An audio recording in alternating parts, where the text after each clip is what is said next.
Hello everyone, welcome back. Today's video is about the black-eyed Susan, which is a native plant to most of the United States, including where we are in Zone 5. Easy to grow, easy to care for, actually doesn't really need much of any care at all, and will be a rewarding addition to your garden. So I wanted to talk a little bit about that, and as well as some good companion plants for it.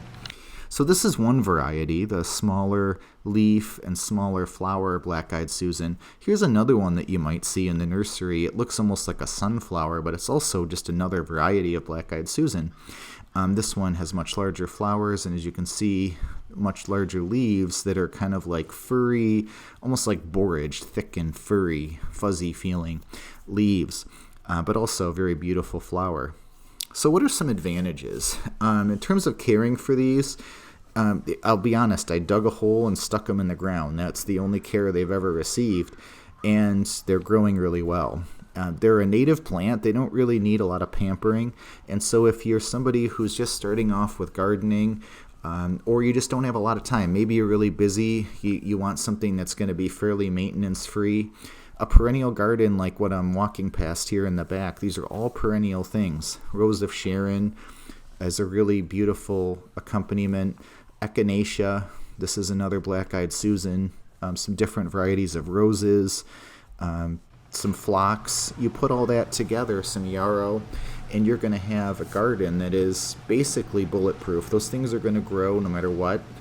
They will choke out most weeds that are anywhere in the garden.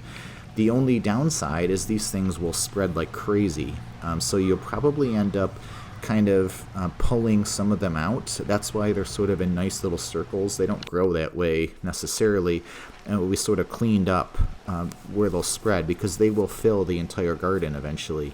These things will spread like crazy. I mean, they're very beautiful, these and Echinacea, but if you just let them go, you'll have a tangle of those flowers, which can look really attractive actually, a wildflower garden like that, but they're certainly not going to die for lack of care or anything like that. So they're a fantastic addition to any garden.